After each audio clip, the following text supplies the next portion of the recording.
ወመንፈስ ቅዱስ አሃዱ አምላክ አሜን። ክቡራን አበው ሊቃውንተ ቤተ ክርስቲያን በየማይረጋችሁ አባቶቼ ካህናት፣ በአገልግሎት የምትመስሉኝ ወንድሞቼ መምህራነ ወንጌል፣ ወንድሞች ዲያቆናት፣ የእግዚአብሔር ልጆች፣ የድንግል ማርያም ወዳጆች እንደምን አመሻችሁ። በቸርነቱ ሳይገባን የኃጢአታችንን ብዛትና የሰውነታችንን ክፋት ተመልክቶ ሳያጠፋን ዕድሜ ለንስሐ ሰጥቶ ዳግም በቅድስናው ስፍራ ሰብስቦ ስሙን እንድንጠራ ቃሉን እንድንሰማ የፈቀደልን የአባቶቻችን የቅዱሳን አምላክ የሰራዊት ጌታ እግዚአብሔር ስለማይነገረው ስጦታው ክብርና ምስጋና ይግባው። የእናታችን የእመቤታችን የቅድስተ ቅዱሳን የድንግል ማርያም የወላዲተ አምላክ ረድኤትና በረከት ለዘላለሙ በሁላችን ላይ አድሮ ይኑር። የምስጢር ባለቤት እግዚአብሔር አምላካችን ለሁላችንም ምስጢሩን ገልጦ ያስተምረን። እውነተኛው ብርሃን የዮሐንስ ወንጌል ምዕራፍ 1 ቁጥር 9። ለዛሬ አምላካችን እግዚአብሔር እንደረዳን መጠን በሚኖረን ጊዜ የምንማርበት የትምህርታችን ርዕስ ይህ ይሆናል። ዛሬ በዚህ ርዕስ ለመማር የመረጥንበት ምክንያታችን በቤተ ክርስቲያናችን ሥርዓት መሠረት ታኅሳስ 7 ቀን አንስቶ እስከ ታኅሳስ 26 ቀን ያለው ጊዜ ዘመነ ስብከት ይባላል።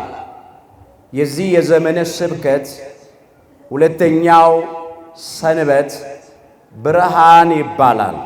በዚህ በሁለተኛው የዘመነ ስብከት ሰንበትና ሳምንት በቤተ ክርስቲያናችን የሚዘመሩት ዝማሬያት፣ የሚሰጡት ትምህርቶች፣ የሚተላለፉት መልእክታት ሁሉ ብርሃንን አስመልክተው ነው። ብርሃን ከአምላካችን ከጌታችን ከመድኃኒታችን ከኢየሱስ ክርስቶስ 9 ንዑሳን በዓላት መካከል አንዱ ነው። ስለዚህ እኛም ከዚህ የተነሳ በዚህ ርዕስ ለመማር መርጠናል። እውነተኛው ብርሃን የዮሐንስ ወንጌል ምዕራፍ 1 ቁጥር 9 ርዕሳችን ነው። አምላካችን እግዚአብሔር በነገር ሁሉ ማስተዋልን ይስጠን። በዚህ ርዕስ ውስጥ በመጀመሪያ እውነተኛው ብርሃን ማን እንደሆነ እንመለከታለን። ሁለተኛ ስለዚህ ስለ እውነተኛው ብርሃን በብሉይ ኪዳን በቅዱሳን ነቢያት አንደበት ከተነገረው ትንቢት ጥቂት ነገር አንስተን እንመለከታለን። ሦስተኛ እውነተኛው ብርሃን እንዴት አድርጎ እንደመጣ እንደተገለጠና ለዓለም ደግሞ በምን አይነት ሁኔታ እንዳበራ ተመልክተን ዛሬ ይሄንን እውነተኛውን ብርሃን እንዴት አድርገን ልንከተል እንደሚገባው ተመልክተን እንጠቀልለዋለን። ይህ እውነተኛው ብርሃን ማን ነው ስንል ብርሃን ዘበአማን የእውነት ብርሃን የሚባል ከብርሃን የተገኘ ብርሃን አንቀጸ ብርሃን ተብላ ከምትጠራው የብርሃን ደጃፍ የብርሃን በር ተብላ ከምትጠራ ከቅድስተ ቅዱሳን ከድንግል ማርያም ተወልዶ ለዓለም ሁሉ ሊያበራ የተገለጠው ብርሃን ጠፈር ደፈር የማይከለክለው ጨለማ ያላሸነፈውና የማያሸንፈው ብርሃን አምላካችን ጌታችን መድኃኒታችን ኢየሱስ ክርስቶስ ነው። ሐዋርያውና ወንጌላዊው ቅዱስ ዮሐንስ ወልደ ነጎድጓድ ይህንን እንደዚህ አድርጎ መዘገበ። ለዓለም ሁሉ የሚያበራው ለሰው ሁሉ የሚያበራው የጽድቅ ብርሃን ወደ ዓለም የመጣው ነው አለ። ስለ አማናዊው ብርሃን፣ ስለ ፀሐይ ጽድቅ፣ ስለ አምላካችን ስለ ኢየሱስ ክርስቶስ የተናገረው ቃል ነው። ይህንን ኃይለ ቃል በዚህ ስፍራ የተናገረው መጥምቀ መለኮት ቅዱስ ዮሐንስ ነው። በዚህ በዮሐንስ ወንጌል ምዕራፍ 1 ቁጥር 5 ላይ ከእግዚአብሔር የተላከ ስሙ ዮሐንስ የሚባል አንድ ሰው ነበረ አለ። ወንጌሉን የጻፈው ሐዋርያውና ወንጌላዊው ቅዱስ ዮሐንስ ወልደ ነጎድጓድ ነው።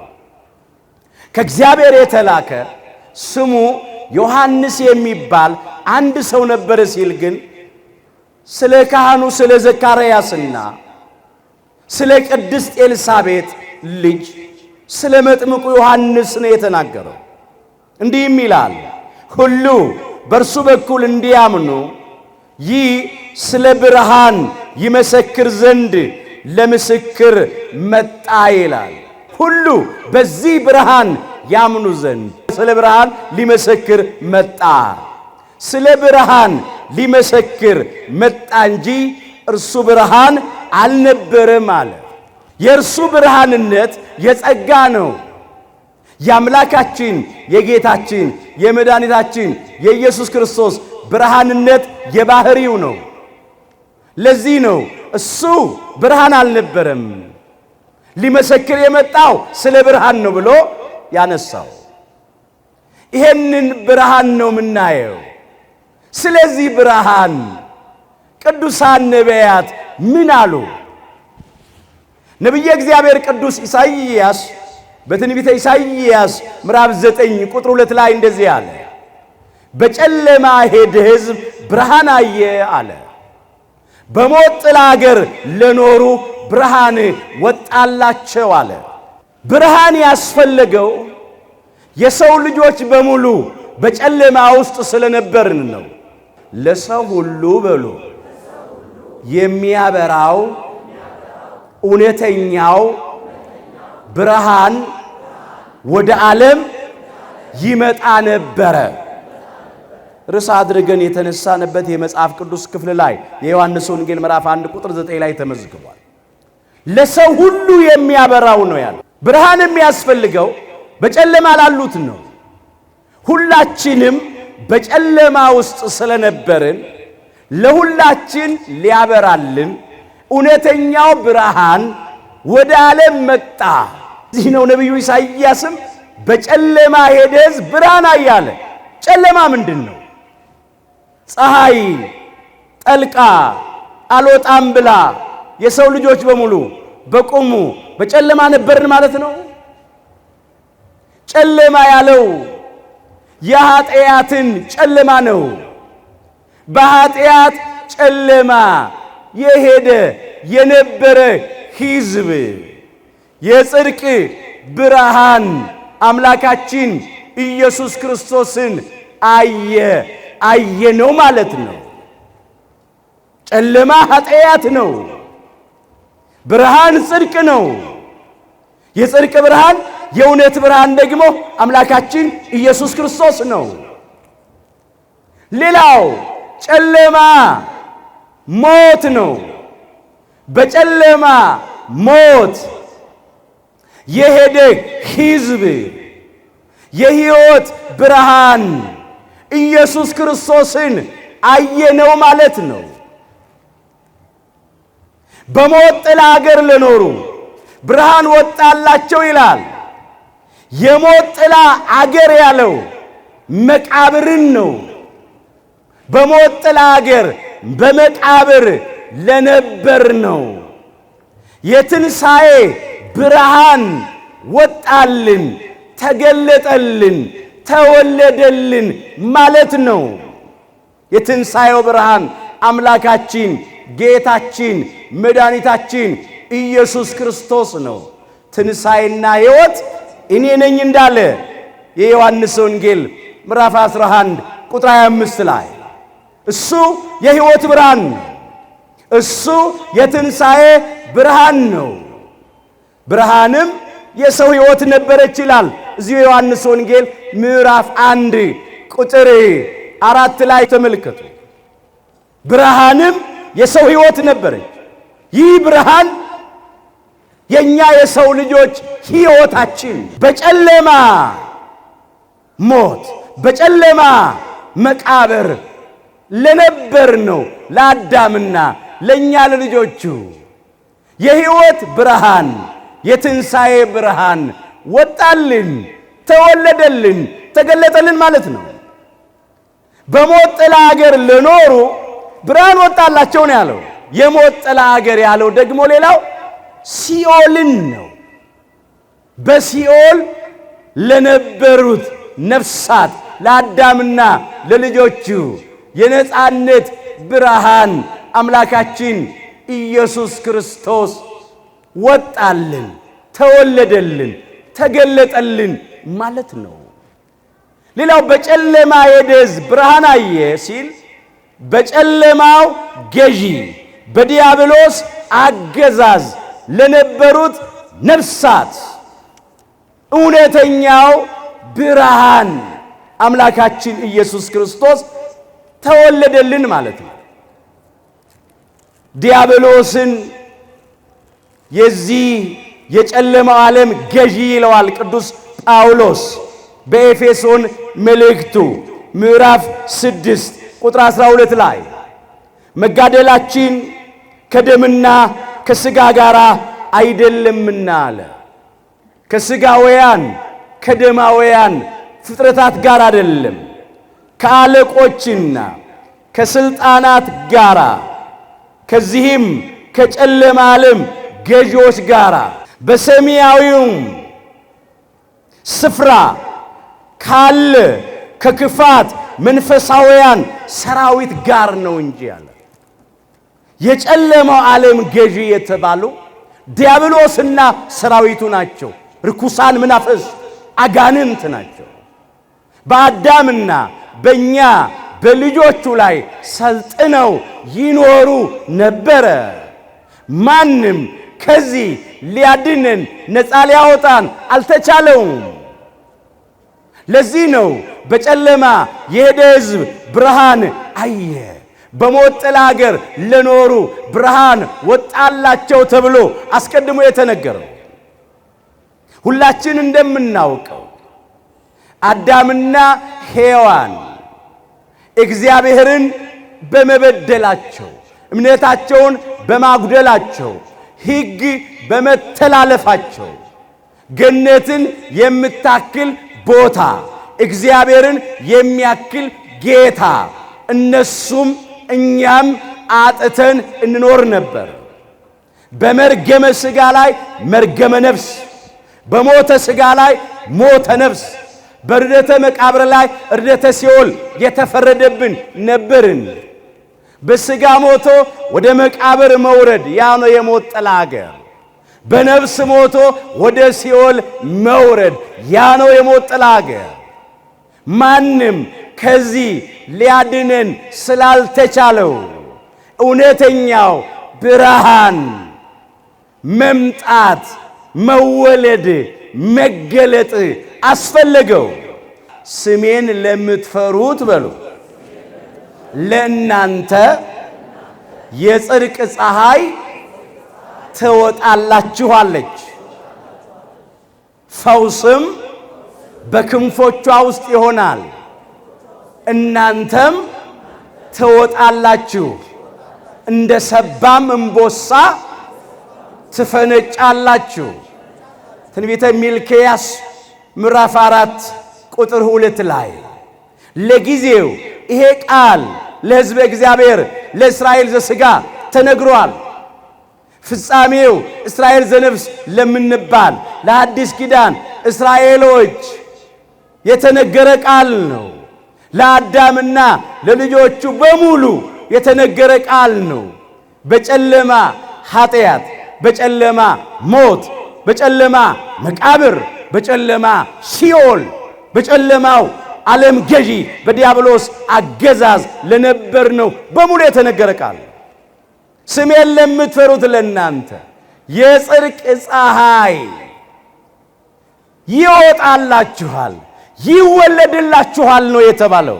እውነተኛው ብርሃን ያልነው ስንነሳ ነቢዩ ቅዱስ ሚልክያስ የጽድቅ ፀሐይ አለው። ጽድቅ እውነት ነው። ፀሐይ ያለው አማናዊውን ብርሃን አምላካችን ኢየሱስ ክርስቶስን ነው። የጽድቅ ፀሐይ ይወጣላችኋል፣ ይወለድላችኋል ነው። ከምስራቅ ፀሐይ ወጥታ ጨለማውን እንደምትገፍ ለዓለም ሁሉ እንደምታበራ ከአማናዊቷ ምስራቅ ከቅድስተ ቅዱሳን ከድንግል ማርያም የጽድቅ ፀሐይ፣ የሕይወት ፀሐይ፣ የትንሣኤ ፀሐይ፣ የነጻነት ፀሐይ ጨለማ ያላሸነፈውና የማያሸንፈው ብርሃን አምላካችን ኢየሱስ ክርስቶስ ተወልዶ ለዓለም ሁሉ አበራ። ክብርና ውዳሴ ለቅድስተ ቅዱሳን ለድንግል ማርያም ለወላዲተ አምላክ ይሁን። ይሄንን እኮ ነው ለሰው ሁሉ የሚያበራው እውነተኛው ብርሃን ወደ ዓለም ይመጣ ነበረ ያለው። ወደ ዓለም ይመጣ ነበረ ሲል በዓለም አልነበረም ማለት ነው? ጥያቄ ያስነሳል። ይቀጥላል ግን ራሱ እዚያው ዮሐንስ ወንጌል ምዕራፍ 1 ቁጥር 9 ላይ ተመልሰን እንመልከት። በዓለምም ነበረ ይላል። ይሄንን የሚታየውን ዓለም ካለመታየት ወደ መታየት፣ ካለመኖር ወደ መኖር አምጥቶ የፈጠረ የሰራ ያዘጋጀ እሱ ስለሆነ በዓለምም ነበረ። ሰማይን ያለ ባላ ምድርንም ያለ ካስማ የዘረጋ እሱ ነውና ዓለምን በመዳፉ የያዘ አምላክ ነው። እርሱ ቦታን ይወስናል እንጂ እርሱን ቦታ አይወስነው። እርሱ የሌለበት ቦታ የለም፣ የማይኖርበትም ቦታ አይኖርም። ከሰማይ ሰማያት በላይ አለ፣ ከመቀመቃት በታችም አለ። ዓለምን በመዳፉ ያዘ አምላክ ወደ ዓለም ይመጣ ነበረ ሲል ከቅድስት ሥላሴ አንዱ አካል አካላዊ ቃል እግዚአብሔር ወልድ በባሕሪ አባቱ በእግዚአብሔር አብ ፈቃድ፣ በባሕሪ ሕይወቱ በእግዚአብሔር መንፈስ ቅዱስ ፈቃድ፣ በራሱም በእግዚአብሔር ወልድ ፈቃድ ከሰማየ ሰማያት ወርዶ ከቅድስተ ቅዱሳን ከድንግል ማርያም ከሥጋዋ ሥጋ ከነፍሷ ነፍስ ነስቶ በተዋሂዶ ከብሮ ከሷ ተወልዶ በሥጋ ማርያም በጠባብ ደረት በአጭር ቁመት ተወስኖ ይገለጥ ነበር፣ ይታይ ነበር ማለት ነው። ቃል ሥጋ ሆነ፣ አምላክ ሰው ሆነ፣ ሰው አምላክ ሆነ። ምስጢረ ሥጋዌ ነው፣ ነገረ ተዋሂዶ ነው። ወደ ዓለም ይመጣ ነበር ማለት በዓለም አልነበረም ማለት አይደለም። ያማ እንዳይሆን በዓለም ነበረ አለ።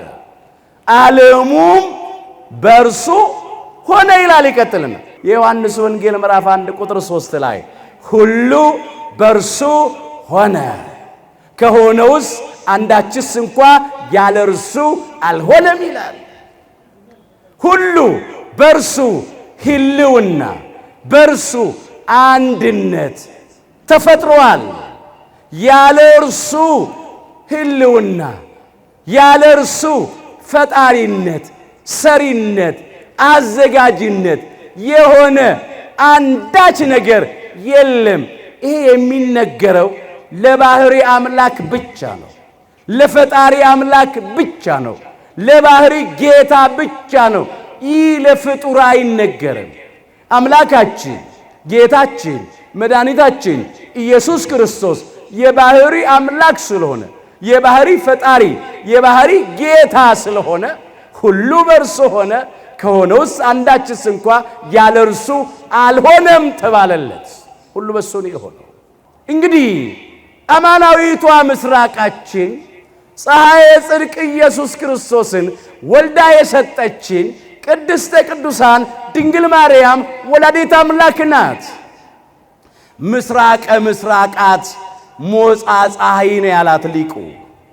የምስራቆች ምስራቅ የፀሐይ መውጫ ፀሐየ ጽድቅ እውነተኛውን ብርሃን ወልዳ የሰጠችን አንቀጸ ብርሃን እመ ብርሃን ድንግል ማርያም ወላዲተ አምላክ ናት። ብርሃን ልጇ ነው። እሱ ራሱ ብርሃን እንደሆነ ደግሞ ተናግሯል። እኔ የዓለም ብርሃን ነኝ አለ የዮሐንስ ወንጌል ምዕራፍ 8 ቁጥር 12 ላይ። እሱ ብርሃን ስለሆነ እናቱ ደግሞ እመብርሃን ናት፣ የብርሃን እናት ናት። እግዚአብሔር በቀን ላይ ያሰለጠነውን ትልቁን ብርሃን ፀሐይን የምናየው በሰማይ ላይ ነው። ቅድስተ ቅዱሳን ድንግል ማርያም ፀሐየ ጽድቅ አምላካችን ኢየሱስ ክርስቶስን ያየንባት ዳግሚት ሰማያችን ናት። ነቢየ እግዚአብሔር ቅዱስ ኢሳይያስ ሲናገር እንዲህ አለ ከእግዚአብሔር አግኝቶ፣ ሰማይ ዙፋኔ ነው፣ ምድርም የእግሬ መረገጫ ናት አለ። ትንቢተ ኢሳይያስ ምዕራፍ 66 ቁጥር 1 ላይ ሰማይ ዙፋኔ ነው ያለው አምላካችን እግዚአብሔር ነው። ምድርም የእግሬ መረገጫ ናት አለ። ሰማይ ዙፋኔ ነው ያለ አምላክ የቅድስተ ቅዱሳን የድንግል ማርያምን ማህፀን ዙፋን አድርጎ 9 ወር ከ5 ቀን ነግሶበታል። መናገሻ ከተማው ናት። ማሂደረ መለኮት ናት። ያውም አካላዊ ቃል እግዚአብሔር ወልድን ወልዳ የሰጠችን ካንቺ በሉ የሚወለደው ቅዱሱ የእግዚአብሔር ልጅ ነው። የሉቃስ ወንጌል ምዕራፍ 1 ቁጥር 35 ከቅድስተ ቅዱሳን ከድንግል ማርያም ተወልዶ ዓለሙን ያዳነው ቅዱሱ የእግዚአብሔር አብ የባህሪ ልጁ ነው። አምላክ ወልደ አምላክ ነው። እግዚአብሔር ወልድ ኢየሱስ ክርስቶስ ነው። ስለዚህ ክብሯ ከሰማይም ይበልጣል። ለምን? በሰማይ ላይ የምናየው ፀሐይ ጨለማ የሚያሸንፈው ፀሐይ ነው። ጠፈር ደፈር የሚከለክለው ፀሐይ ነው። በጊዜ ተገድቦ የሚያበራ ፀሐይ ነው። አንዳንድ ጊዜ ደመናም ይጋርደዋል፣ ይከልለዋል። ግርዶሽ አንዳንዴ አይተናል። ፀሐይ ስትጋረድ አይተናል። ከሷ የተወለደው ፀሐየ ጽድቅ አምላካችን ጌታችን መድኃኒታችን ኢየሱስ ክርስቶስ ግን ለዘላለም የሚያበራ ነው። ጠፈር ደፈር አይከለክለውም፣ ጨለማም አያሸንፈውም። እሱ የጽድቅ የሕይወት የትንሣኤ የነጻነት ብርሃን ነው። ብርሃን ዘኢይትነገር ተብሎ የተነገረለት የማይነገር ብርሃን ነው። ክብር ምስጋና ይግባው አምላካችን ጌታችን መድኃኒታችን ኢየሱስ ክርስቶስ። ሰማይ ዙፋኔ ነው ያለ አምላክ ማህፀኗን ዙፋን አድርጓል። ሌላው በሰማይ ላይ ፀሐይ እንደምናይ ከዳግሚት ሰማይ ከቅድስተ ቅዱሳን ከድንግል ማርያም ተወልዶ በሥጋ ማርያም አየ ነው። እንግዲህ እግዚአብሔርንማ በመለኮታዊ ባህሪው ማንም ሊያየው አይቻለው። የማይታይ አምላክ በሥጋ ማርያም ታየ። የማይዳሰስ አምላክ በሥጋ ማርያም ተዳሰሰ። ሰማይና ምድር የማይወስኑት አምላክ በሥጋ ማርያም በጠባብ ደረት በአጭር ቁመት ተወስኖ ታየ። ለዘመኑ ጥንት ወይም ፍጻሜ የሌለው አምላክ መጀመሪያ የሌለው መጀመሪያ መጨረሻም የሌለው መጨረሻ የሆነ አምላክ በሥጋ ማርያም ዘመን ተቆጠረለት። ከሷ ከስጋዋ ስጋ ከነፍሷ ነፍስ ነስቶ በዚህ ምድር እየተመላለሰ ታየ፣ ተዳሰሰ። ስለዚህ ቅድስተ ቅዱሳን ድንግል ማርያም ፀሐየ ጽድቅ ኢየሱስ ክርስቶስን ያየንባት ዳግሚት ሰማያችን ናት። በሰማይ ተመስላለች። ምሳሌ ዘይሐጽጽ ነው። ምሳሌ ነው። ለምን? ክብሯ ከሰማይ ይበልጣልና። ይህን ማስተዋል ያስፈልጋል። ሊቁ እንዲህ አለ፣ ኢያቄም ወሐና ወለዱ ሰማይ አለ፣ ወሰማዮሙኒ አስረቀት ፀሐይ አለ። ኢያቄምና ሐና ሰማይን ወለዱ።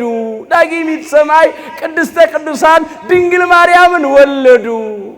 ሰማያቸውም ፀሐይን አወጣች። ፀሐይ ጽድቅ ኢየሱስ ክርስቶስን እውነተኛውን ብርሃን ወልዳ ሰጠችን። አንቀጸ ብርሃን እመብርሃን ድንግል ማርያም ወላዲተ አምላክ የአምላካችን የጌታችን የመድኃኒታችን የኢየሱስ ክርስቶስን የማዳን ሥራ ስንናገር ቅድስተ ቅዱሳን ንጽሕተ ንጹሐን ብጽሕተ ብፁዓን ድንግል ማርያምን ወላዲተ አምላክን ነጥለን መተው አንችልም።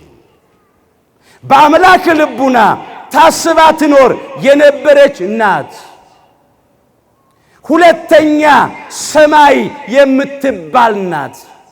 በነቢያት አንደበት በብዙ ምሳሌ የተመሰለች ትንቢት የተነገረላት ናት። ሱባዔ የተቆጠረላት ናት። ጸጋን ሁሉ የተሞላች ናት። አምላካችን ጌታችን መድኃኒታችን ኢየሱስ ክርስቶስን በድንግልና ጸንሳ በድንግልና ወልዳ የሰጠችን ናት። አዝላ የተሰደደች ናት። በማስተማር ወራት ያልተለየች ናት።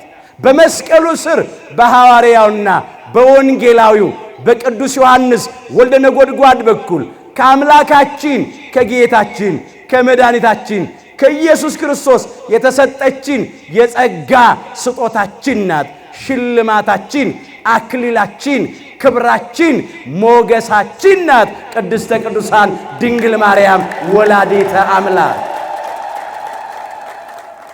ለሰው ሁሉ የሚያበራው እውነተኛው ብርሃን ወደ ዓለም መጣ። ብርሃን ዘመጻ ውስተ ዓለም አለ ሊቁ ማህሌታዊው አባታችን ኢትዮጵያዊው ቅዱስ ያሬድ። ብርሃን ዘመጻ ውስተ ዓለም ወያበርህ ላዕለ ጻድቃን፣ በጻድቃን ላይ የሚያበራው እውነተኛው ብርሃን ወደ ዓለም መጣ አለ። ከማ ተወልዶ ከቅድስተ ቅዱሳን ከድንግል ማርያም ተወልዶ ተገለጠ። አየነው። ሰይጣን አይወዳትም። እንዲወዳትም እንዳትጠብቁ። የዋነት ነው፣ ሞኝነት ነው። ለምን? በጨለማ ሄደ ሕዝብ እኮ ከጨለማ ወደ ብርሃን፣ ከኃጢአት ወደ ጽድቅ፣ ከሞት ወደ ሕይወት፣ ከሲኦል ወደ ገነት፣ ከዲያብሎስ አገዛዝ ነፃ እንዲወጣ እኮ ነው ይሄ ብርሃን የተገለጠው። ስለዚህ እንዴት ይወዳታል? የዲያብሎስን ሥራ እንዲያፈርስ ነው የእግዚአብሔር ልጅ ተገለጠ። አንደኛ ዮሐንስ ምዕራፍ 3 ቁጥር 8 የዲያብሎስ ሥራ ኃጢአት ነው። የኃጢአት አባት ዲያብሎስ ነው። ሞት ነው፣ መቃብር ነው፣ ጥፋት ነው። ዲያብሎስ ነፍሰ ገዳይ ነው፣ ወንበዴ ነው። የዲያብሎስን ሥራ ሞትን፣ መቃብርን ድል እንዲያደርግ ከሲኦል ከባርነት ቤት ነፍሳትን ነፃ እንዲያወጣ የዲያብሎስን ሥራ እንዲያፈርስ የእግዚአብሔር ልጅ ተገለጠ። አካላዊ ቃል እግዚአብሔር ወልድ ከቅድስተ ቅዱሳን ከድንግል ማርያም ከስጋዋ ስጋ ከነፍሷ ነፍስ ነስቶ በተዋሂዶ ከብሮ ከሷ ተወልዶ በስጋ ማርያም ተገለጠ። ስራውን ያፈረሰበት ከሷ ተወልዶ ነው። ስለዚህ ሁል ጊዜ አይወዳትም፣ ይጠላታል። ራሱ አምላካችን ኢየሱስ ክርስቶስ እንዲህ አለ በመዋዕለ ስብከቱ የዮሐንስ ወንጌል ምዕራፍ 12 ቁጥር 46 በእኔ የሚያምን ሁሉ በጨለማ እንዳይኖር እኔ ብርሃን ሆኜ ምን ሆኜ? ብርሃን ሆኜ ወደ ዓለም መጥቻለሁ አለ። ቅዱሳን ነቢያት በጨለማ ሄደ ሕዝብ ብርሃን አየ፣ በሞት ጥላ አገር ለኖር ብርሃን ወጣላቸው ያሉት ብርሃን ኢየሱስ ክርስቶስ ነው። ስሜን ለምትፈሩት ለእናንተ የጽድቅ ፀሐይ ትወጣላችኋለች ተብሎ የተነገረለት ብርሃን ኢየሱስ ክርስቶስ ነው። ፈኑ ብርሃነከ ወጽድቀከ እያለ አባታችን ክቡር ዳዊት የዘመረለት ብርሃን ኢየሱስ ክርስቶስ ነው። በመዝሙር 42 ቁጥር 3 ላይ የዚህ የብርሃን ሰንበት ምስባኩ ነው። ፈኑ ብርሃነከ ወጽድቀከ ብርሃንህንና ጽድቅህን ላክ አለ። ብርሃን፣ የሕይወት ብርሃን፣ የጽድቅ ብርሃን አምላካችን ኢየሱስ ክርስቶስ ዓለሙን ለማዳን ሲል ይወለድ ዘንድ ስለነበረው የነፍሳችን ብርሃን፣ የሕይወታችን ብርሃን፣ የሕይወት ብርሃን የሆነ አምላክ ስለ እሱ ነው የተነገረው። ራሱ ተናገረ። በእኔ የሚያምን ሁሉ አለ። በእርሱ ትምህርት፣ እሱ በሚያስተምረው ትምህርት፣ እሱ በሚሰብከው ወንጌል፣ ብርሃን በሆነው በወንጌሉ በቃሉ የሚያምን በጥርጥር በክህደት በአምልኮተ ጣዖት ጨለማ እንዳይኖር እሱ በመምህርነት ብርሃን ሆኖ መጣ። የልቡናችንን ዓይኖች ሊያበራ፣ የልቡናችንን ጨለማ ሊገፍ፣ ሊያስወግድ ይህን ማለቱ ነው። በእኔ የሚያምን ሁሉ በጨለማ እንዳይኖር እኔ ብርሃን ሆኜ ብርሃን ነውና ወደ ዓለም መጥቻለሁ። ምስጢረ ሥጋዌውን ነገረ ተዋሂዶን ያነሳው ከቅድስተ ቅዱሳን ከድንግል ማርያም ተወልዶ መገለጡን ነው ያነሳው። አብነት ሆኜ መጣው። በኩነት አምላክ ሰው በመሆን ማለት ነው መጣ። ማድረግ የሚገባንን ሁሉ አድርጎ አሳየ። መስራት የሚገባንን ሁሉ ሰርቶ አሳየ። ከቃል ይልቅ ተግባር ይሰብካል። በቃል ብቻ አይደለም ትምህርቱን ያስተማረው፣ በመምህርነት ብቻ አይደለም የተገለጠው፣ ደግሞ በተግባር ሰርቶ አሳየ። ከእኔ ተማሩ እኔ የዋህ በልቤም ትሑት ነኝና ለነፍሳችሁ ዕረፍት ታገኛላችሁ እንዳለ የማቴዎስ ወንጌል ምዕራፍ 11 ቁጥር 29 ላይ መጠመቅ እንደሚገባን ተጠምቆ አሳየ። መጾም እንደሚገባን ጾሞ አሳየ። መጸለይ እንደሚገባን ጸሎት አድርጎ፣ መስገድ እንደሚገባን ሰግዶ፣ ጠላቶቻችንን መውደድ እንደሚገባ ጠላቶቹን ወዶ፣ የሚረግሙትን መርቆ፣ የሚሰድቡትን ባርኮ፣ ስለሚያሳድዱት ጸልዮ እንዲያድርጉ በመከራ መታገስ እንደሚገባ እስከ መስቀል ሞት ድረስ ታግሶ አሳየ። ከእኔ ተማሩ አለ። በእኔ የሚያምን እሱን አብነት ያደረገ ምሳሌ ያደረገ ፍለጋውን የሚከተል በኃጢአት ጨለማ አይኖርም፣ በሲኦል ኋላም በገሃነመ እሳት ጨለማ አይጣልም። ለዚህ ለጨለማው ዓለም ገዢ ለዲያብሎስና ለሰራዊቱ ታልፎ አይሰጥም። እሱን አብነት የሚያደርግ በጽድቅ ብርሃን ይመላለሳል። እሱን አብነት የሚያደርግ በገነት ኋላም በመንግሥተ ሰማያት ከጽድቅ ብርሃን ከሕይወት ብርሃን ከእግዚአብሔር ጋር ለዘላለም በክብር ይኖራል። አምላካችን እግዚአብሔር ሁላችንን በቸርነቱ ለመንግስቱ ክብር ያብቃን። ለሰው ሁሉ የሚያበራው እውነተኛው ብርሃን ወደ ዓለም ይመጣ ነበር። ወደ ዓለም መጣ። ብርሃን ተገለጠ። ብርሃን ተወለደ። እንዴት አድርጎ ነው ያበራው? መቼስ ጨለማውን ለማብራት መስዋዕትነት መክፈል ያስፈልጋል። ዋጋ መክፈል ያስፈልጋል። ዋጋ ሳይከፈል ማብራት አይቻልም። በእጃችን የያዝነው ጧፍ እንኳን እየነደደ ነው የሚያበራው። ሻማው እየቀለጠ ነው የሚያበራው። ይህም የምናየው ብርሃን ልዩ ልዩ አይነት ብርሃናት እግዚአብሔር ለሰው ልጆች በሰጣቸው ጥበብ ያዘጋጇቸው ብርሃናትም እንኳን እየቀለጡ እየነደዱ ነው የሚያበሩት። ፋኖሱ ክሩ እየነደደ ነው የሚያበራው። አምላካችን ጌታችን መድኃኒታችን ኢየሱስ ክርስቶስ ለዓለም ያበራው መከራ ተቀብሎ ነው። ውድ ዋጋ ከፍሎ ነው ወገኖቼ። እንደዚሁ አይደለም። እኛ እንዲበራልን የከፈልነው ዋጋ የለም። እሱ ግን ለኛ ለማብራት የመጨረሻ ዋጋ ከፍሏል። ውድ ዋጋ ከፍሏል። መተኪያና መለኪያ የሌለው ዋጋ ከፍሏል። ለኛ ሊያበራ ተዋረደ። እየተዋረደ አከበረን። እኛን ከኃጢአት ማሰሪያ ሊፈታን ስለኛ ታሰረ። እኛን ሊፈውሰን ስለኛ ቆሰለ። ሥጋው አልቆ አጥንቱ በረዶ እስኪመስል ድረስ ደሙ እየነጠበ ተገርፎ በእርሱ ቁስል እኛን ፈወሰን። ከችንካር ሊያላቅቀን ተቸነከረ። ጸጋውን ሊያለብሰን እርቃኑን ዋለ። ጣፋጩን ሊያጠጣን ሐሞትና ከርቤ መራራውን ቀመሰ። የሕይወት አክሊል ሊያቀዳጀን የሾህ አክሊል ተደፋበት።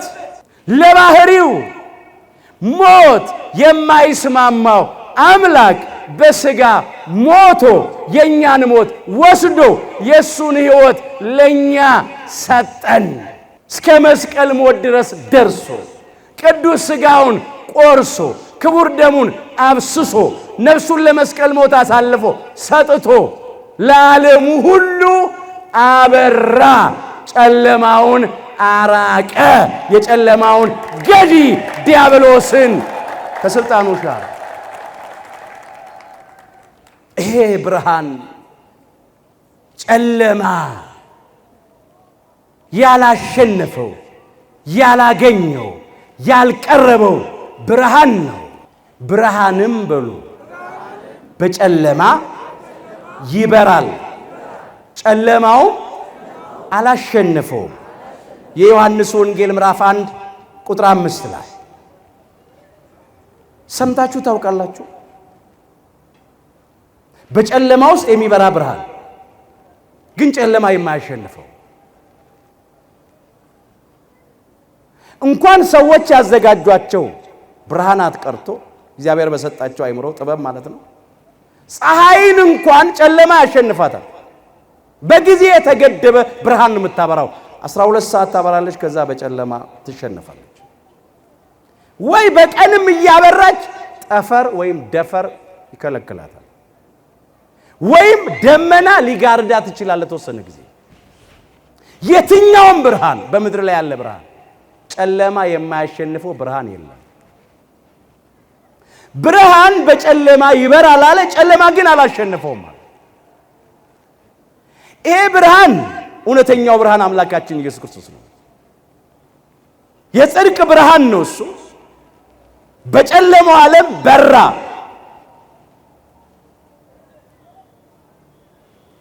የኃጢአት ጨለማ በሰለጠነበት በዚህ ዓለም በራ። ከቅድስተ ቅዱሳን ከድንግል ማርያም ተወልዶ ተገለጠ ማለት ነው። ነገር ግን የኃጢአት ጨለማ አልቀረበውም፣ አላገኘውም፣ አላሸነፈውም። ለምን? እሱ ንጹሕ ባሕሪ ነው፣ ጻድቀ ባሕሪ ነው። እንከን አይወጣለትም፣ ነውር ነቀፋ አይገኝበትም። ኃጢአት ለባሕሪው አይስማማው። ሌላው ብርሃን በጨለማ ይበራል። ለባሕሪው ሞት የማይስማማው አምላክ በሥጋ ሞተ። ሞት ጨለማ ነው። ነገር ግን ሞት ጨለማ አላሸነፈውም። ለምን? እሱ የሕይወት ብርሃን ነውና ሞትን አሸነፈ እንጂ በሞት አልተሸነፈም።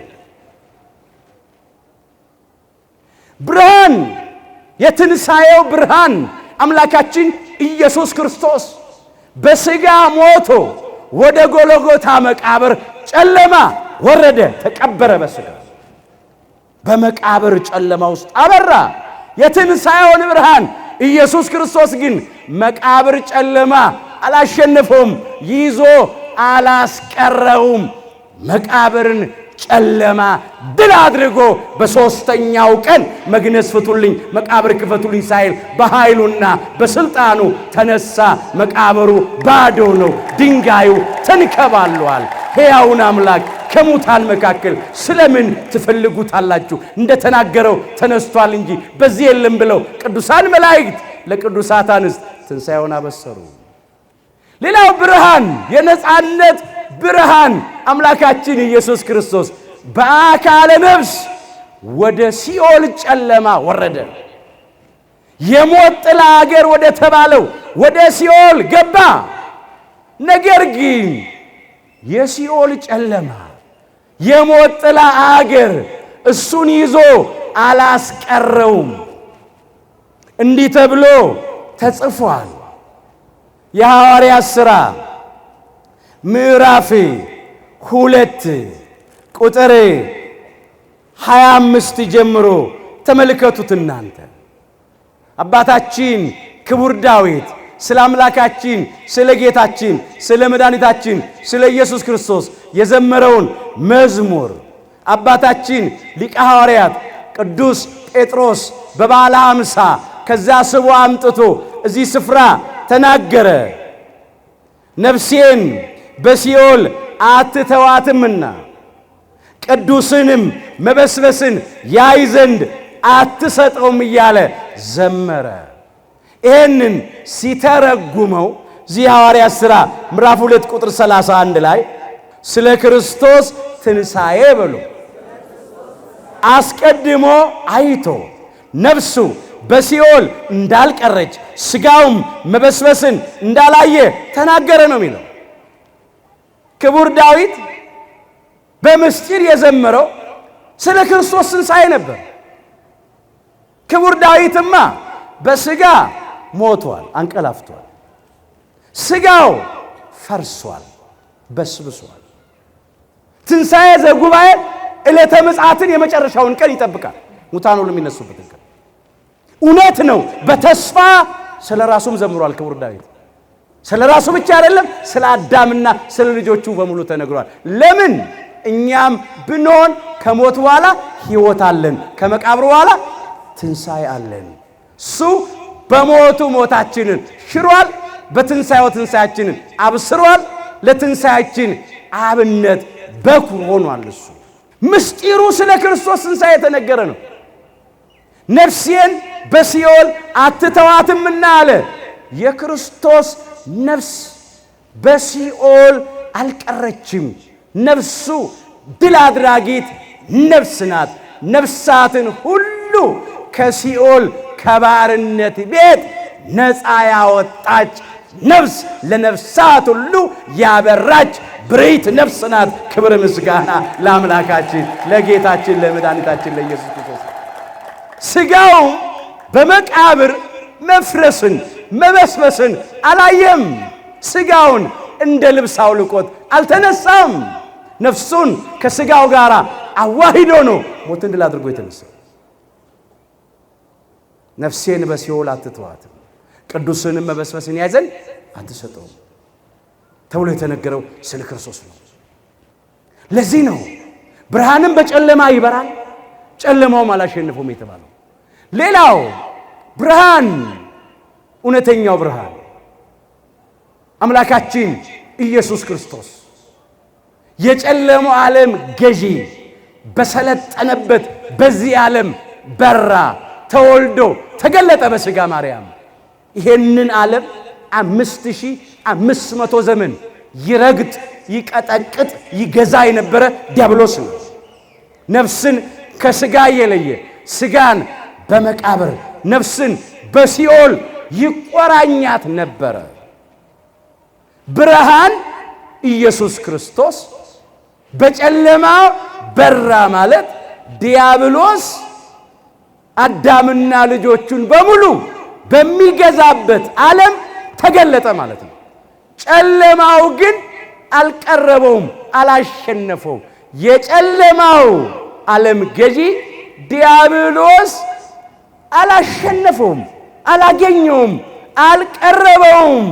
ዲያብሎስንና ሰራዊቱን በመስቀሉ ከመንገዳችን ላይ ጠርቆ አስወገደልን፣ ከአለቅነት ሻረ፣ ድል አደረገልን።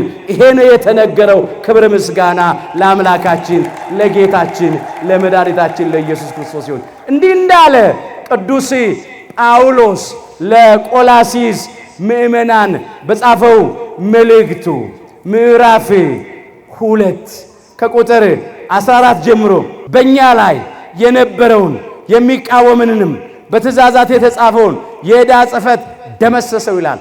አዳም ገብሩ ለዲያብሎስ፣ ሔዋን አመቱ ለዲያብሎስ የሚለውን የዕዳ ጽሕፈት ደመሰሰው።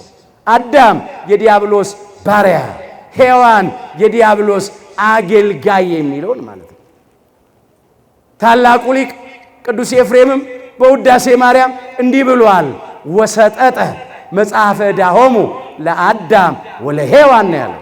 ለአዳምና ለሔዋን የዕዳ ደብዳቤያቸውን ቀደደላቸው አለ። ቀደደልን፣ ጽሕፈቱንም ደመሰሰ። እርሱንም አለ በመስቀል ጠርቆ ከመንገድ አስወግዶታል። መስቀል በተባለ በምልክት መስቀሉ አዳምና እኛ ልጆቹ ክብር ባገኘንበት፣ ዲያብሎስና ሰራዊቱ ባፈሩበት፣ በድላችን አርማ በነፃነታችን ምልክት መስቀል በተባለ በመከራ መስቀሉ በከፈለው ውድ ዋጋ በፈጸመው ቤዛነት በመስዋዕትነቱ ማለት ነው። እሱን በመስቀሉ ጠርቆ ከመንገዳችን ላይ አስወግዶታል አለ። አለቅነትን ሽሮ ይላል። አለቆቹ ዲያብሎስና ሰራዊቱ ስለነበሩ አለቅነትንና ስልጣናትን ገፎ ድል በመንሳት በእርሱ እያዞራቸው በግልጥ አሳያቸው ነው። የጨለማው ገዢ ዲያብሎስና ሰራዊቱ አዳምና ልጆቹን ሁሉ ድል ነስተውን ይኖሩ ነበር፣ አሸንፈውን ይኖሩ ነበር። አምላካችን ኢየሱስ ክርስቶስ ግን አሸነፈልን፣ ድል አደረገልን። የአመፃ መዝገብ ተገልብጧል፣ የሞት መውጊያ ተሰብሯል። ጠላት ዲያብሎስና ሰራዊቱ ድል ተደርገዋል። በእኛ ላይ ስልጣን የላቸውም። እኛን አምላካችንን አክብሮናል። ይህንን ማለት ነው ከእግዚአብሔር የሰማናት ለናንተም የምናወራላችሁ መልእክት ይህች ናት አለ ቅዱስ ዮሐንስ። አንደኛ ዮሐንስ ምዕራፍ 1 ቁጥር 5 ላይ እግዚአብሔር ብርሃን ነው፣ ጨለማም በእርሱ ዘንድ ከቶ የለም የምትል ይህች ናት። እግዚአብሔር ምንድን ነው? ብርሃን ነው። ይህ ብርሃን የእግዚአብሔር ወልድ ኢየሱስ ክርስቶስ ነው። እግዚአብሔር ብርሃን ነው። እግዚአብሔር ወልድ ኢየሱስ ክርስቶስ የጽድቅ ብርሃን፣ የሕይወት ብርሃን፣ የትንሣኤ ብርሃን፣ የነጻነት ብርሃን ነው። ጨለማም በእርሱ ዘንድ ከቶ የለም። የኃጢአት ጨለማ፣ የሞት ጨለማ፣ የመቃብር ጨለማ፣ የሲኦል ጨለማ፣ የጨለማው ዓለም ገዢ ዲያብሎስ በእሱ ዘንድ ቦታ የለው። ይሄ ነው። ብርሃንም በጨለማ ይበራል፣ ጨለማ ምን አላለው? አላሸንፈው። ይሄ ብርሃን ለዓለም ሁሉ አበራ። እኛ ይሄንን ብርሃን እንዴት አድርገን እንከተለው? እስከምን ድረስ እንከተለው? ይህን እናያለን። ብርሃኑን ሲያበራ ሰው አልመረጠም፣ ለሁሉ ነው ያበራው። አምላካችን ኢየሱስ ክርስቶስ በብርሃኑ እንድናምን ተናግሮናል። የዮሐንስ ወንጌል ምዕራፍ 12 ቁጥር 35 ጀምሮ መጀመሪያ ይሄንን ብርሃን በእምነት መከተል እንዲህ አላቸው ለጊዜው ለደቀ መዛሙርቱ፣ ፍጻሜው እስከ ዕለተ ምጽአት ድረስ ለሚነሱ የሰው ልጆች በሙሉ የሚነገር ቃል፣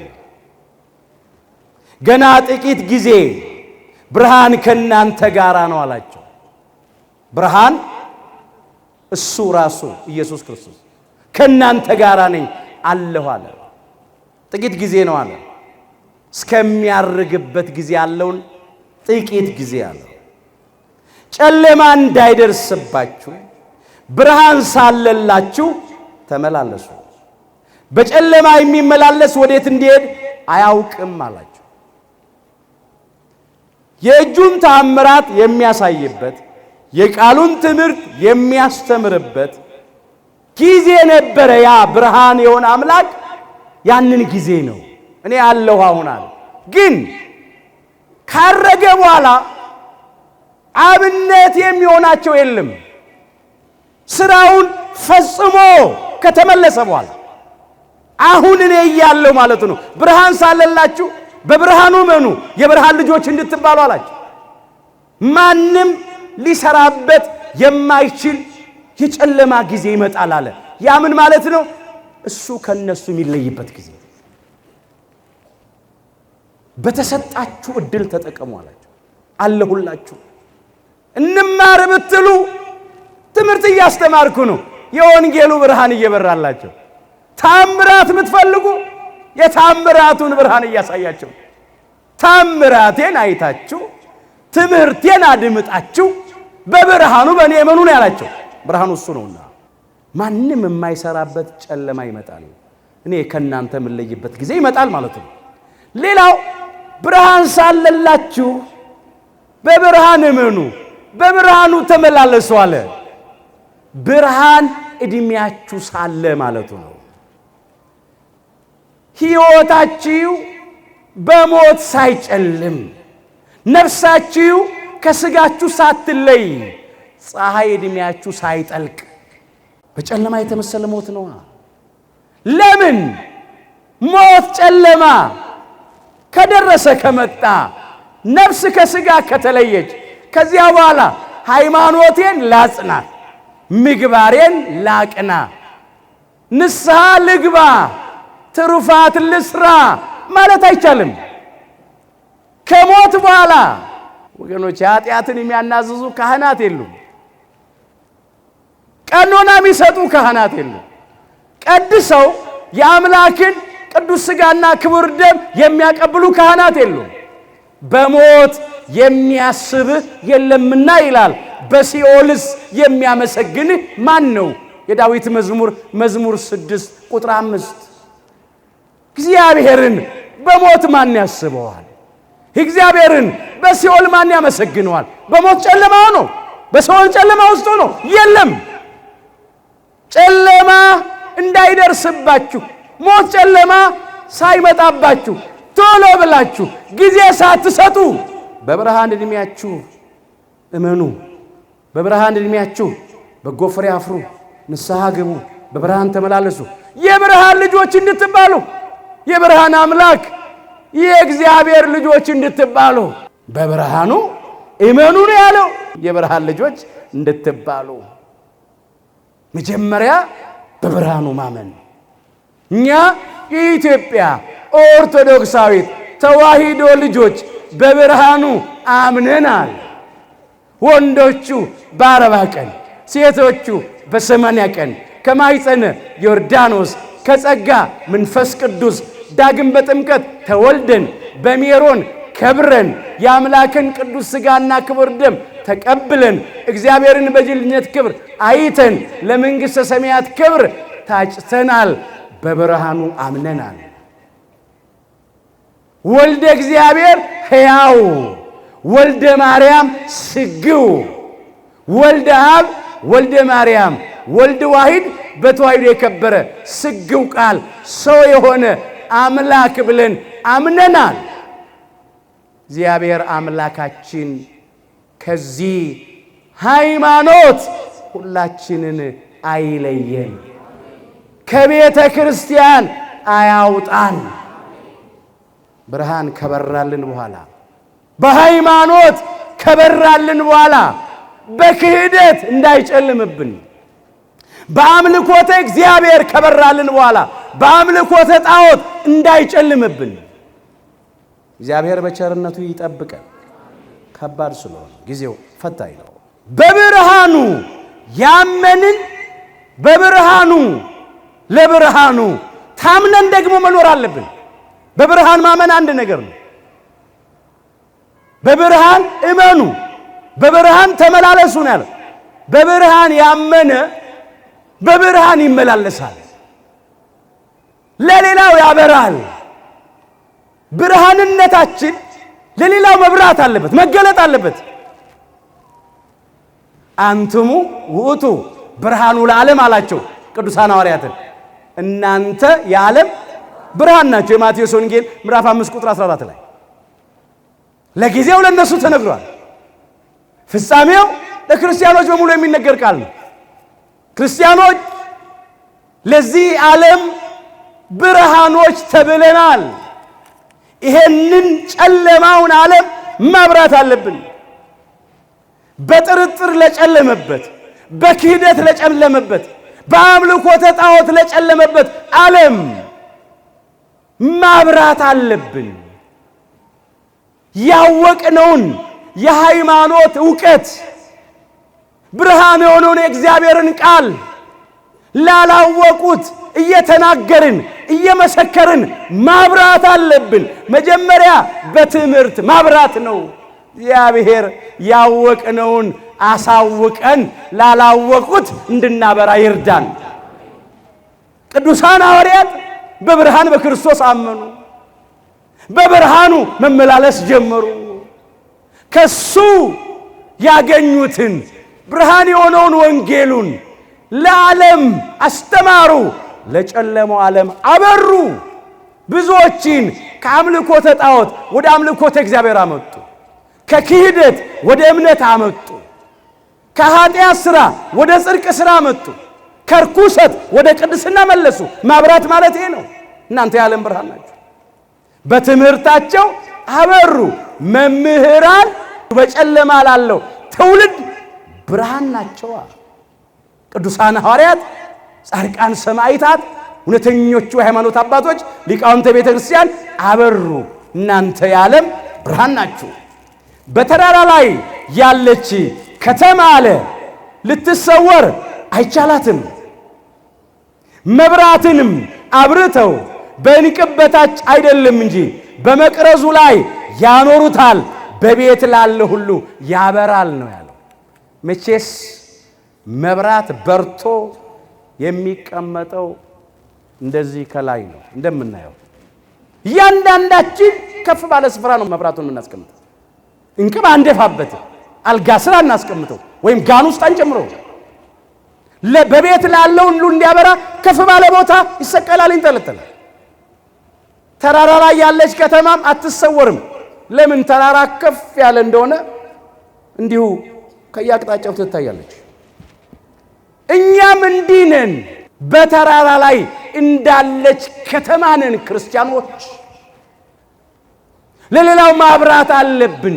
ሰዎች ያዩናል። ያመንን የተጠመቅን ማተብ አንገታችን ላይ ያሰርን መስቀል ያጠለቅን ቤተ ክርስቲያን የምንመላለስ እነኚህ ክርስቲያኖች ናቸው፣ እነኚህ የእግዚአብሔር ልጆች ናቸው ብለው ያውቁናል። ነጠላችንን መስቀለኛ ምናንጣፋ ያውቁናል። አገልጋዮቹ የአገልግሎቱን ልብስ ለብሰው፣ መነኮሳቱ ቆብ አጥልቀው፣ ካህናቱ ጥምጥም ጠምጥሙ እንታያለን። ያዩናል። መደበቅ መሰወር አይቻልም። ግን ብርሃናችን መብራት አለበት። መልካሙን ስራችሁን በሉ አይተው በሰማያት ያለውን አባታችሁን እንዲያከብሩ ብርሃናችሁ እንዲሁ በሰው ፊት ይብራ።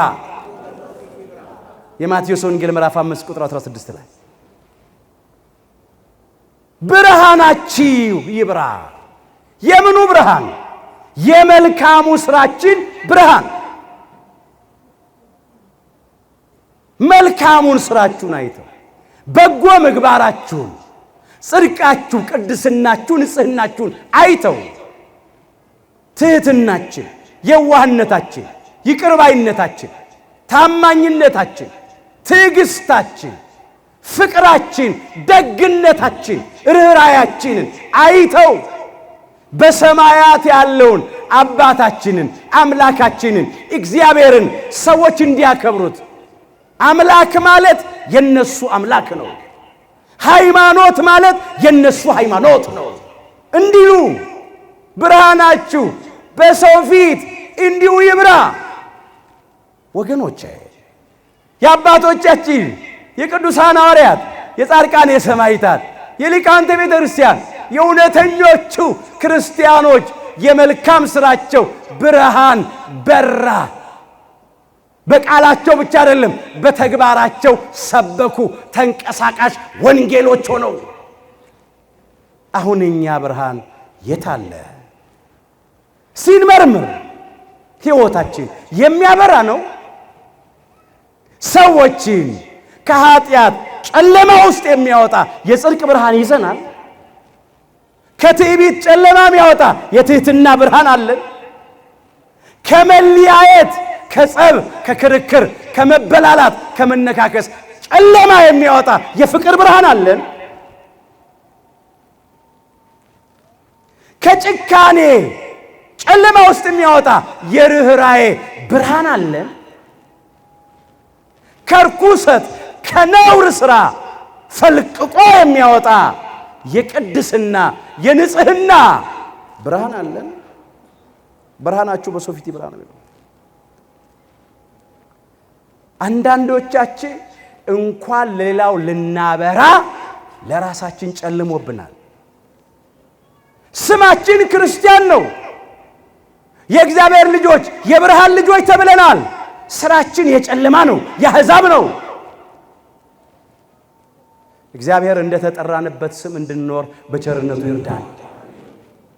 እባካችሁ በጨለማ ስራ የተመላለስንበት ያለፈው ዘመን ይብቃል።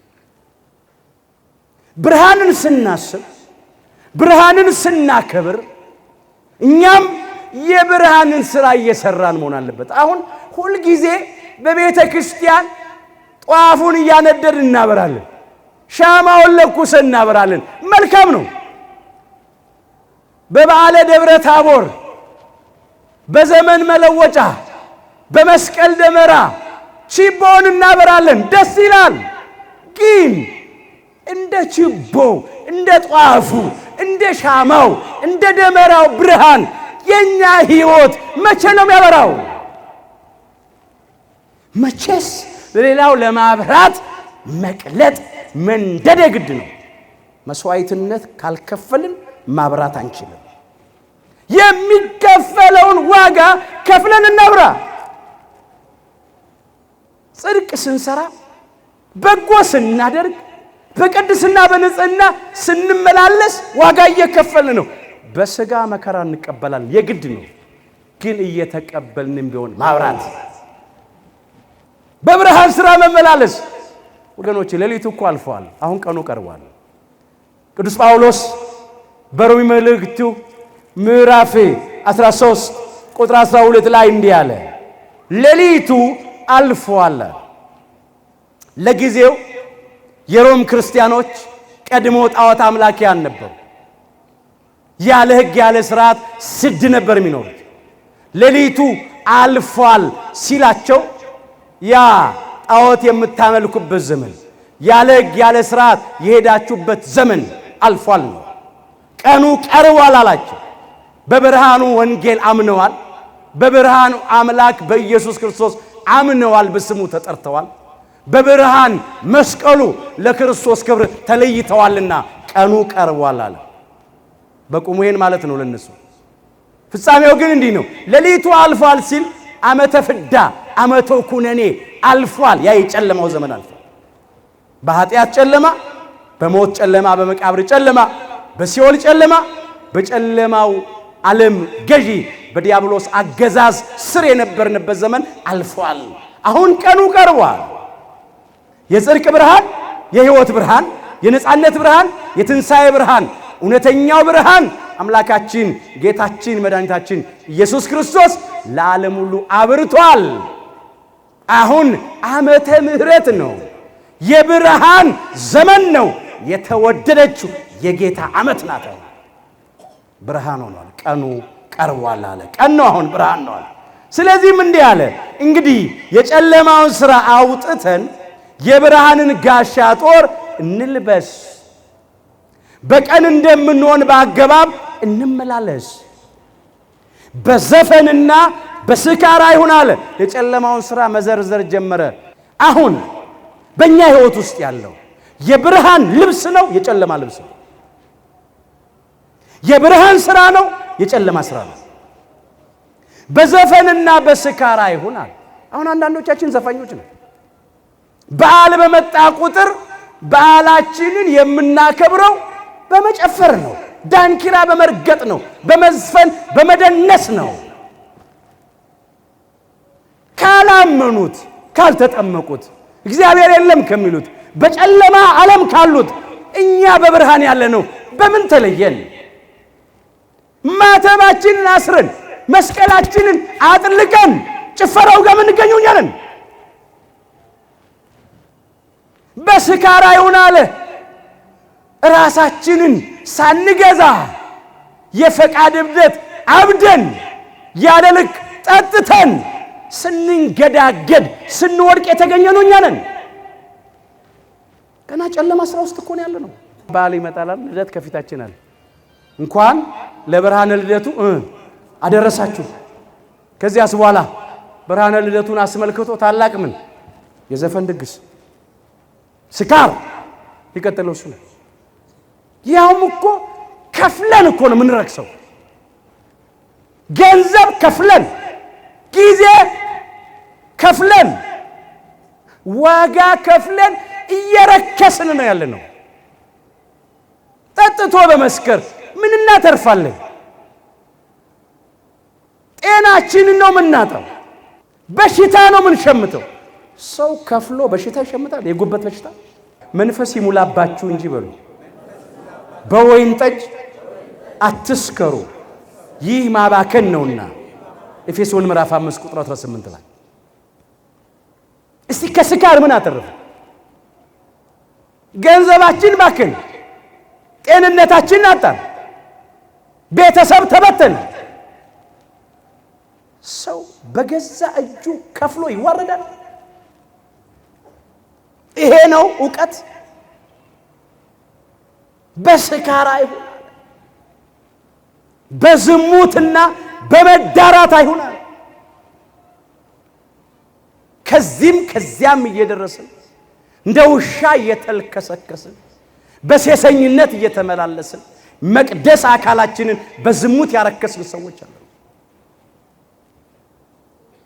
በመዳራት አይሁን። መዳራት የማንኛውም አይነት ኃጢአት ዋዜማ ነው። ጣዖት ከማምለክ ጠንቋይን፣ ድግምተኛን፣ መተተኛን፣ አስማተኛን ከመከተል በፊት መዳራት ይቀድማል።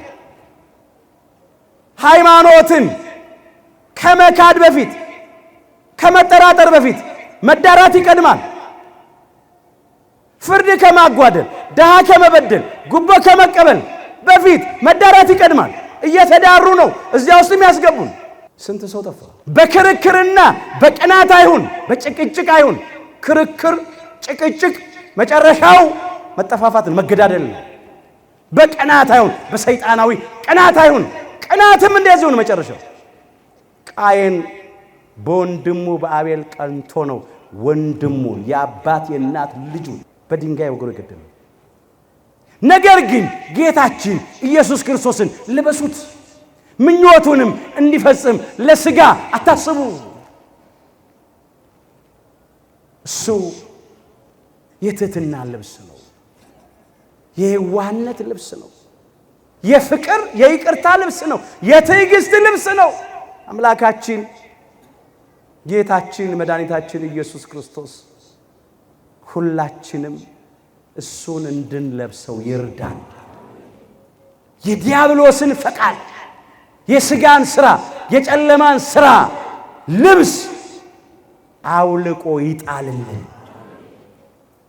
በእውነት ብርሃን ለብሰን ብርሃን ተጎናጽፈን እንድንመላለስ ይርዳን። ይሉኝታ አያዘን። እንለይ። አሁን ከክፉዎች ጋር አንተባበር። ሰው ደስ ለማሰኘት ብለን እግዚአብሔርን አናሳዝን። ቅዱስ ጳውሎስ በኤፌሶን መልእክቱ ምዕራፍ 5 ቁጥር 7 ጀምሮ ይሄን መዝግቦታል። እንግዲህ አለ ከነርሱ ጋር ተካፋዮች አትሁኑ። የኤፌሶን ክርስቲያኖችም አስቀድሞ ጣዖት አምላኪያን ነበሩ። ከአሕዛብነት ነው የመጡት። ስድ ነበር የሚኖሩት። አስቀድሞ በጨለማ ነበራችሁ አላቸው። በጨለማ ጣዖት፣ በጨለማ ዝሙት፣ ርኩሰት፣ ነውር፣ ኃጢአት ውስጥ ነበሩ። አሁን ግን በጌታ ብርሃን ናችሁ። በብርሃን አምላክ አምነዋል። ብርሃንን ወንጌል ተቀብለዋል፣ ተምረዋል። አሁን ግን በጌታ ብርሃን ናችሁ። እንግዲህ ያውስ አለ የብርሃኑ ፍሬ ይሄ ነው ማፍራት ያለብን፣ በበጎነትና በጽድቅ በእውነትም ሁሉ ነውና ለጌታ ደስ የሚያሰኘውን እየመረመራችሁ እንደ ብርሃን ልጆች ተመላለሱ ነው። ሁል ጊዜ የምንሰራው ሥራ እግዚአብሔርን ደስ የሚያሰኝ ነው ወይስ እግዚአብሔርን የሚያሳዝን ነው? እንዲህ ብለን እንመርምር። ማንኛውንም ነገር ከማድረግ በፊት ማለት ነው ሚዛናችን የእግዚአብሔር ቃል ቅዱስ ወንጌል ይሁን። በወንጌል እንመዝነው። እንደ እግዚአብሔር ቃል ተፈቅዷል አልተፈቀደም? እግዚአብሔርን ደስ ያሰኘዋል አያሰኘው? እግዚአብሔርን ደስ የማያሰኘው ከሆነ አናድርገው።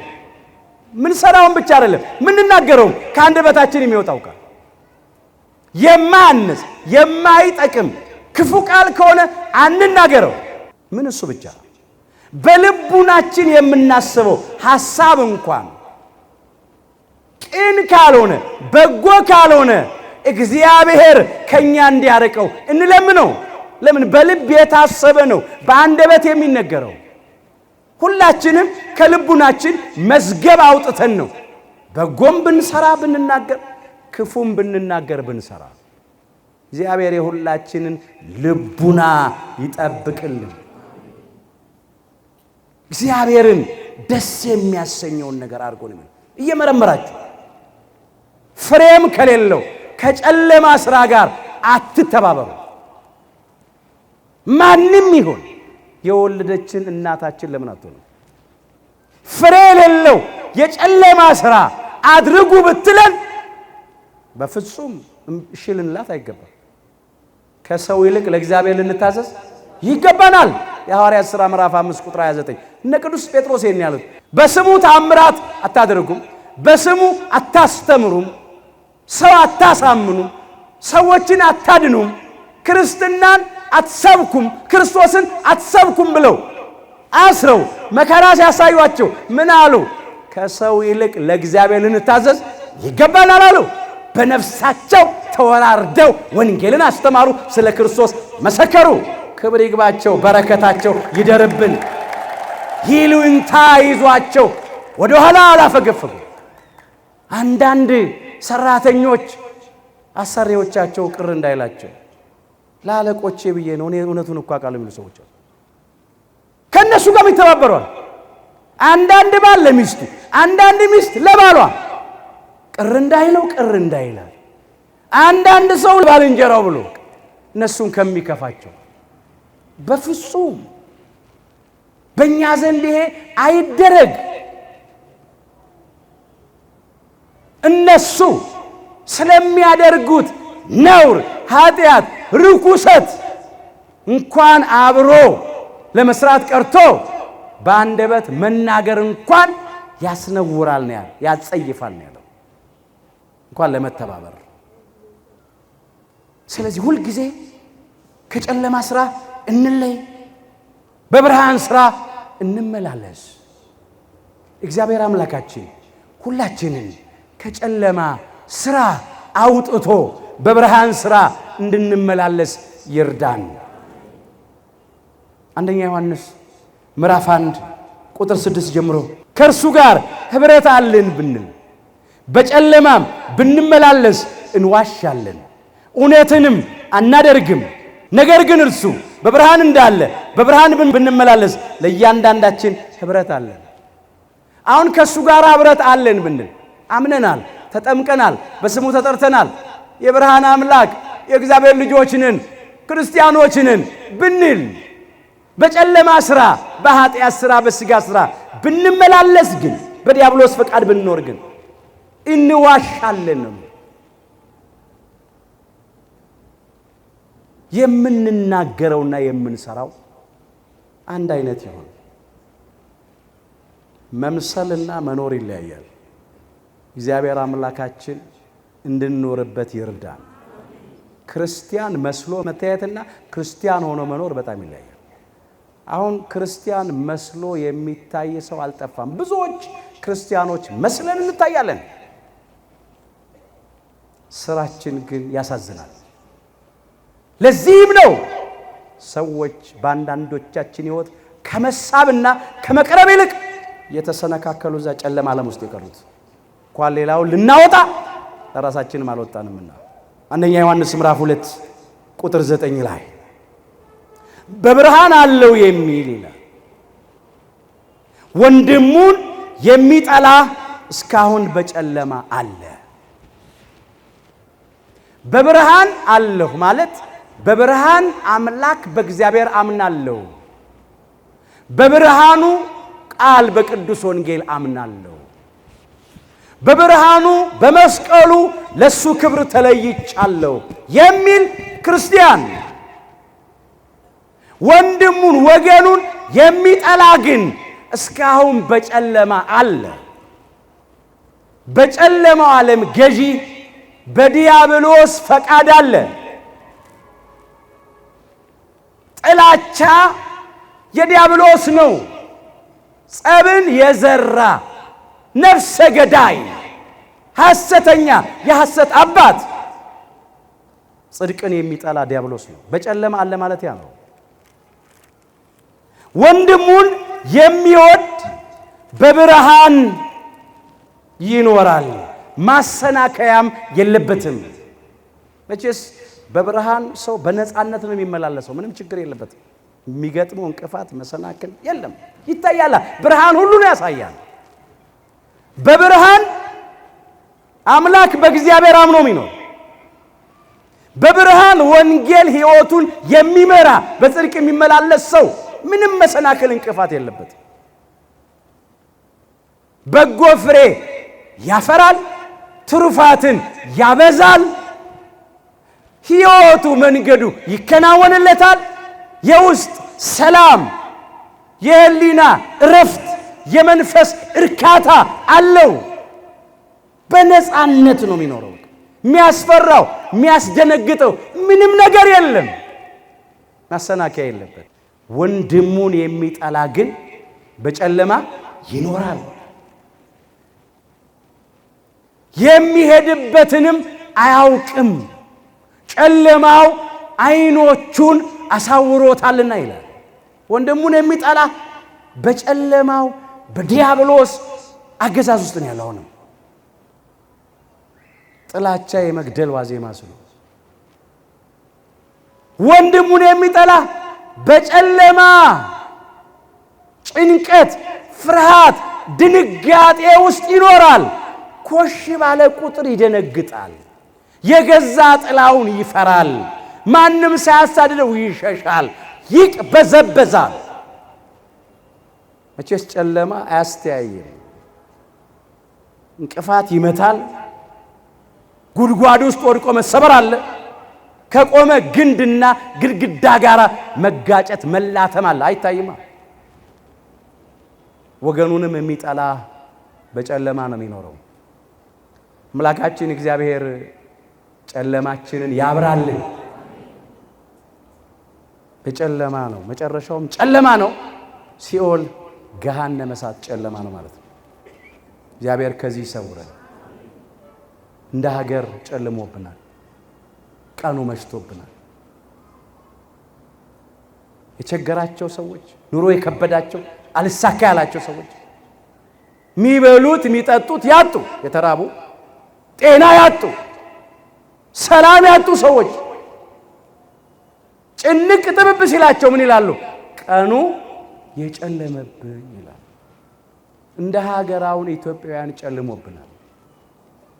በእርስ በርስ መጣላት፣ መባላት፣ መለያየት፣ መነካከስ ጨልሞብናል። ለዓለም ሁሉ ውድ ዋጋ ከፍሎ ያበራ እውነተኛው ብርሃን ፀሐየ ጽድቅ አምላካችን ጌታችን መድኃኒታችን ኢየሱስ ክርስቶስ ዛሬም ለጨለመብን ለኛ ለኢትዮጵያውያን ሕይወታችንን ያብራልን። እንዲያበራ እንለምነው። እመብርሃን ቅድስተ ቅዱሳን ድንግል ማርያም ወላዲተ አምላክ ኢትዮጵያ አስራት አገሯ ናትና ከብርሃን ልጇ ከመድኃኔ ዓለም ከኢየሱስ ክርስቶስ አማልዳን ሕይወታችን ሀገራችን እንዲበራልን ታድርግልን። እባካችሁ የጨለማውን ሥራ ከሕይወታችን አውጥተን የበደልን ሰዎች ይቅርታ ጠይቀን የተበደልን ሰዎች ይቅርታ አድርገን በፍጹም ልብ በንስሐ ወደ እግዚአብሔር ተመልሰን እንባችንን አፍስሰን ጨለማው ሕይወታችን እንዲበራልን እግዚአብሔር ይርዳን። ከተመለስን እግዚአብሔር ይመለሳል። በእውነት ዛሬም የምሕረት እጆቹ እንደተዘረጉ ናቸው። በማንም ሰው ጥፋት አይደሰትም። የሚፈልገው መመለሳችንን ብቻ ነው። እኛም እንዲሁ እንደተጨነቅን፣ እንደፈራን፣ እንደደነገጥን፣ እንደተቅበዘበዝን በገዛ ሀገራችን ስደተኞች ሆነን እንዳንቀር ይህንን የጨለማውን ጊዜ እግዚአብሔር ያሳጥርልን። የምናየው የምንሰማው አስጨናቂ ነገር ነው። እኔ መጽሐፍ እየጠቀሱ ከመነግራችሁ በላይ ዘመኑ ራሱ ይናገራል። ሁላችን የምናውቀው ስለሆነ ነው። ሰው ያወቀው ፀሐይ የሞቀው የአደባባይ ምስጢር ነው። ምን ሰማው የሞት ዜና ነው። አሁን እኮ አስከሬን ነው የምንቆጥረው። ያገዳደል አይነት እኮ ነው የምናየው። ኢትዮጵያ ላይ የረከሰው የሰው ሕይወት ነው። ሌላ ዕቃ ቁሳቁስ ሁሉ በየቀኑ ዋጋ ይጨምራል፣ ይወደዳል። ውድ ዋጋ አምላካችን ኢየሱስ ክርስቶስ የከፈለለት የሰው ሕይወት ግን በየቀኑ ዋጋ አጥቷል። እንደው የኢትዮጵያውያን ሕይወት እንደዚህ ዘመን የረከሰበት ዘመን ይኖር ይሆን? የወገኖቻችንን ሥጋ የምድር አራዊት እየበሉ የሰማይ አሞሮች እየበሉ ቀባሪ እያጡ ሕፃናቱ፣ ነፍሰ ጡሮች፣ አራሶች፣ አረጋውያን፣ አረጋውያት ያለምንም ወንጀልና በደል ከዚህ በላይ ምን ጨለማ ይምጣ? እባካችሁ ጨለማው ከብዶናል። ቀኑ ጨልሞብናል። እግዚአብሔር እንዲያበራልን እንለምነው። የኛ ሕይወት ካበራ ጨለማው ወደ ብርሃን ይለወጣል። ግን ከራሳችን እንጀምር።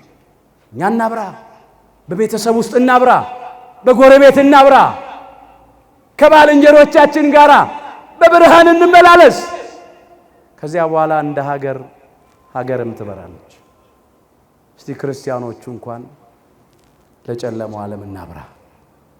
ያንን የጎጠኝነት፣ የመለያየት፣ የጸብ፣ የመበላላት፣ የመነካከስ ጨለማ ተሸክመን ተባባሪ አንሆን። እምቢ እንበል ጨለማውን። በእውነት ሁላችንን የብርሃን ልጆች ያድርገን። እውነተኛው ብርሃን የዮሐንስ ወንጌል ምዕራፍ 1 ቁጥር 9 የሁላችንን መጨረሻችንን አምላካችን እግዚአብሔር ያሳምርልን።